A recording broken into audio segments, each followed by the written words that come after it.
I want to be the kind of person who does the right thing. And I don't just mean the big things where right and wrong are obvious and easy, but I mean the small things, the subtle, unnoticed things, like helping my neighbor when she's shoveling a driveway. You know, what I do when no one's watching. Because it's so easy to let those small things slip away. And it's those endless choices that we make every day that shape us and the kinds of people that we are. But this has started to change for me recently because I've started to believe different things about myself. A friend of mine gave me insight into the story about Jesus and his disciples that I'd heard before, but it's just taken on whole new meaning. Jesus' disciples are in a boat, and it's the middle of the night, and they're trying to get across the lake, and the wind is blowing, and it's getting choppy, and Jesus comes walking out to them on the water. Now they think he's a ghost. So they're like, Jesus, is it you? And he says, yes. And one of them, Peter, gets out of the boat and starts walking on the water towards Jesus. What is Peter thinking? And why does he believe that he can walk on water? Now, what I've come to realize is the story makes way more sense if you understand the background. Jesus is a Jewish rabbi with Jewish disciples living in a first century Jewish world. Now, Jesus grew up in a region called the Galilee, and the Jewish people in the Galilee believed that God had spoken to Moses, one of their great historical leaders, and had given him the first 5 books of the Bible. They called these first 5 books the Torah. Torah means like teaching or instructions or simply the way. And so Torah was the center, the foundation of their lives, and it was the focus of their educational system. So most Jewish boys or girls around the age of 6 would go to school for the first time to learn the Torah. It'd probably be held in the local synagogue and be taught by a local Torah teacher who was a rabbi. This first level of education was called Beit Sefer and lasted until the kid was around 10 years old. In Beit Sefer, most kids would memorize the Torah and by the age of 10 have the Torah by heart, every word. Genesis, Exodus, Leviticus, Numbers, Deuteronomy, memorized. Now, by the end of Beit Sefer, which would be around 10 years of age, most kids were no longer going to school. They were they were apprenticing, learning the family trade, learning the family business, learning how to manage a household. But the best of the best would keep going. They would continue their education into the next level, which was called Beit Talmud.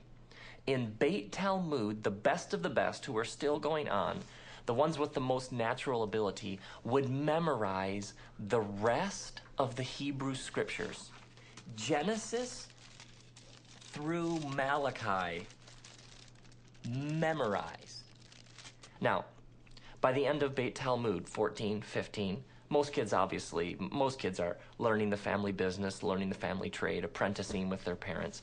But the best of the best of the best would continue on to the next level of education, which was called Beit Midrash. And they'd go to a rabbi and they'd apply to that rabbi to become one of that rabbi's disciples. Now, when we use the word disciple, we often mean student, but we generally mean somebody who knows what the teacher knows. But a disciple is something far deeper. A disciple just doesn't want to know what the rabbi knows. A disciple wants to be like the rabbi and wants to learn to do what the rabbi does. Now, rabbis differed in how they interpreted the Torah.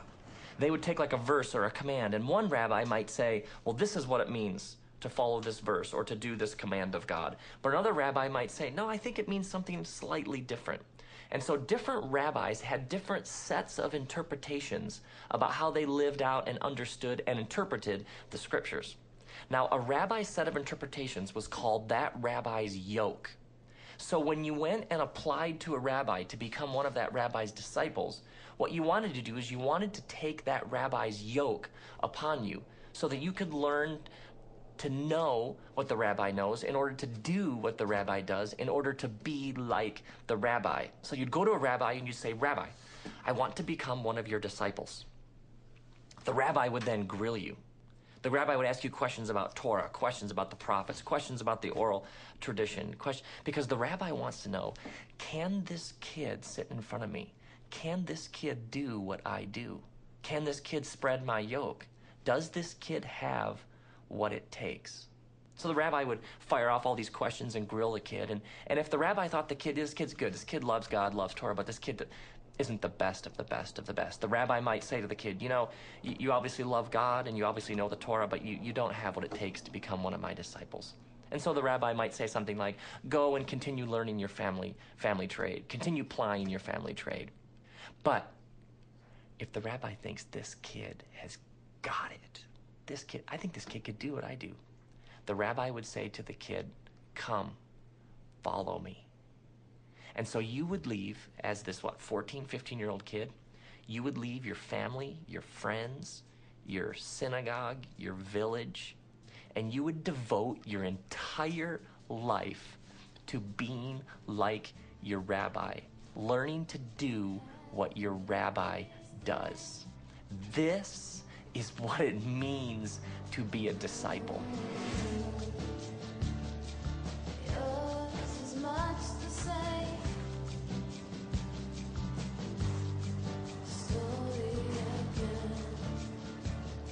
So, a rabbi comes to town, a powerful rabbi, and he's got like his little pack of disciples with him, and they're doing everything they can to keep up with him because they've devoted their lives to doing what their rabbi does. So if you're a disciple, by the end of the day with your rabbi traveling on these hot, dusty, dirty roads, you've got whatever your rabbi stepped in just caked all over the front of you. And so this saying developed among the wise men and the sages that you would say to a disciple, you'd say, may you be covered in the dust of your rabbi.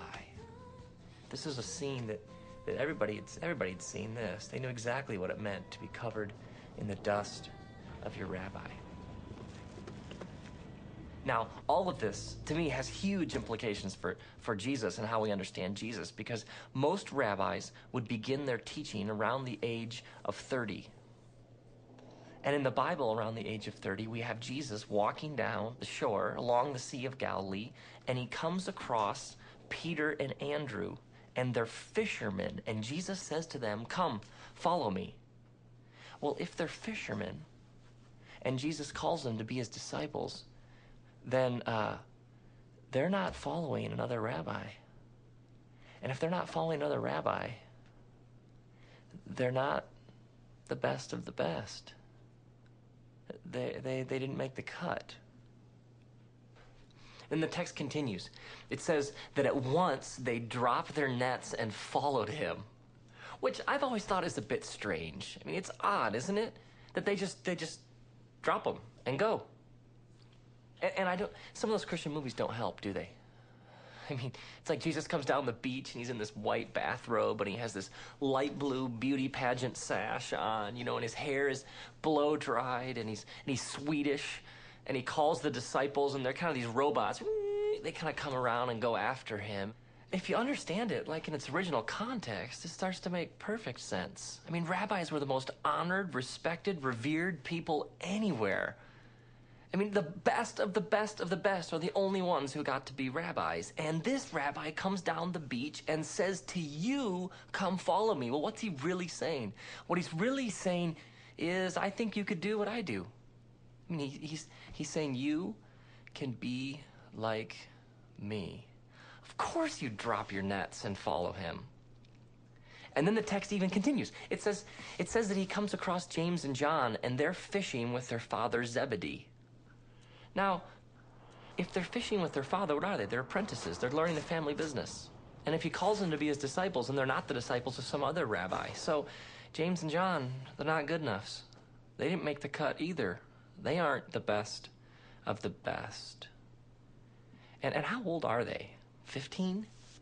16? 20? These are not old men. They're young. Jesus chooses them because his movement is for everybody. It's for rich and for poor and for women and men and educated and uneducated. Actually, what's one of the things they say about them later on? One of the things they say about them later on is, these guys are like unschooled fishermen. It's for the peasants and the scholars. It's like a movement of anybody's, and he calls them the JV, the B team, the not good enoughs. He calls them to be his disciples, and they change the course of human history.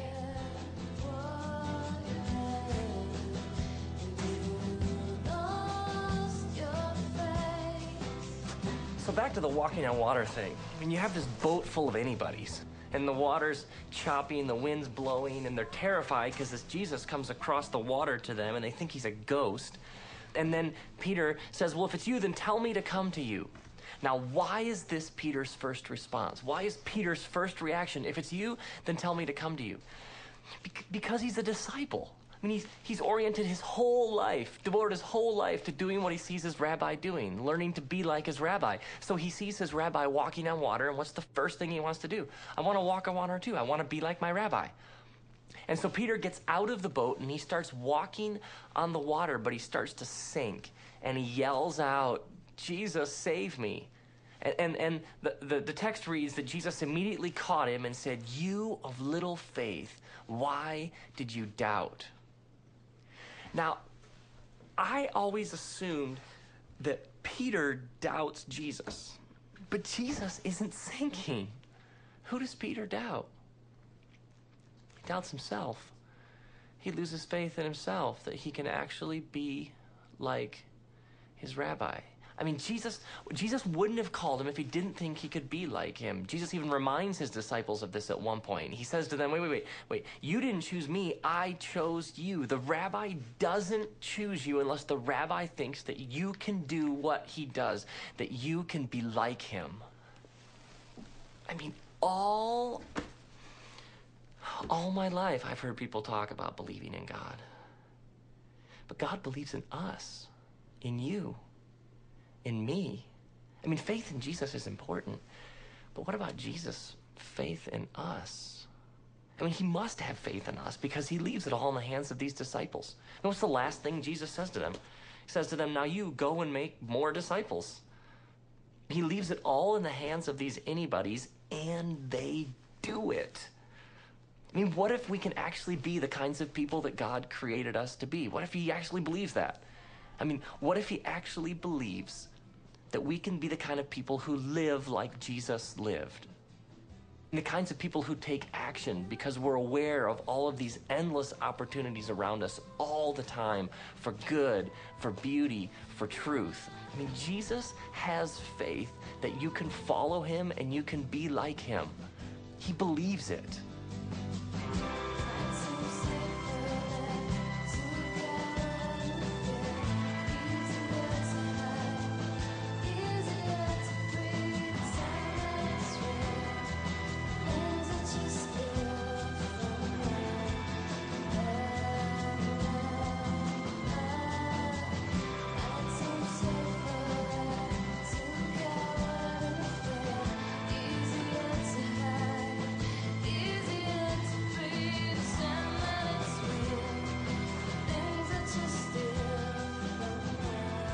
May you believe in God, but may you come to see that God believes in you. May you have faith in Jesus, but may you come to see that Jesus has faith that you can be like him. A person of love and compassion and truth. A person of forgiveness and peace and grace and joy and hope. And may you be covered in the dust of your rabbi, Jesus.